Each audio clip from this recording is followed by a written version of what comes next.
The classic origin story of money suggests early humans awkwardly traded sheep for grain until they realized how clumsy that was, inventing coins.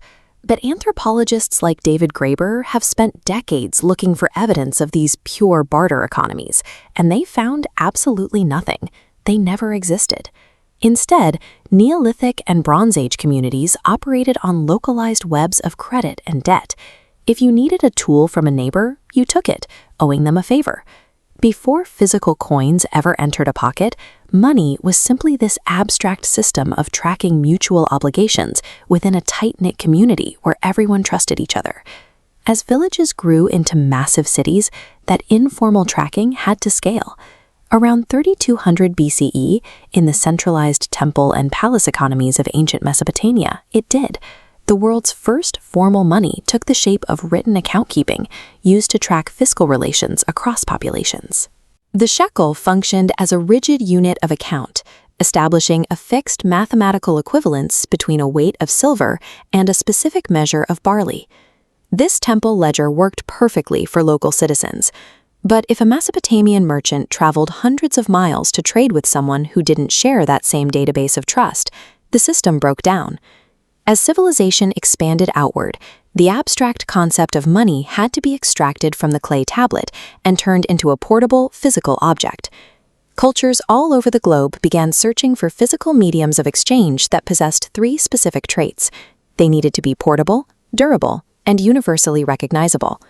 Coastal and trade-heavy societies across Africa and Asia organically adopted natural items like cowrie shells as an early, standardized currency.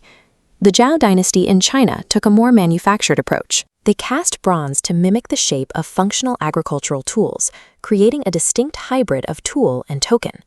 Shells and bronze spades worked well locally, but their irregular shapes and wildly differing regional values made them extremely inefficient for universal, high-value trade.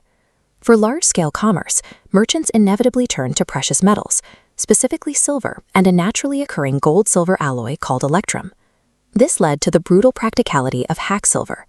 Vikings, Romans, and merchants would physically chop up jewelry, tableware, and silver bars to create the exact weights needed for a deal. This system created massive friction.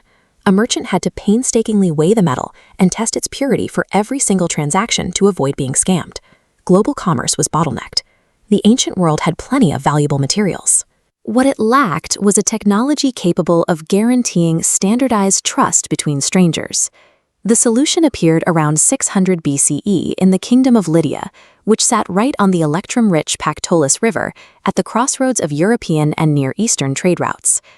Lydian kings Alyattes and Croesus solved the bullion bottleneck by pre-weighing lumps of electrum into standardized, consistent fractions. They secured these weights by striking the metal with the state's official seal, a roaring lion. This stamp acted as an absolute government guarantee of weight and purity. It instantly eliminated the need for merchants to weigh or test the metal on the spot. By embedding a state-guaranteed seal directly into the physical object, the Lydians transformed raw bullion into a portable vessel for standardized trust. The Greeks rapidly adopted this physical coinage, fueling a high-speed commercial economy that quickly spread across the globe. Two distinct historical breakthroughs made this possible.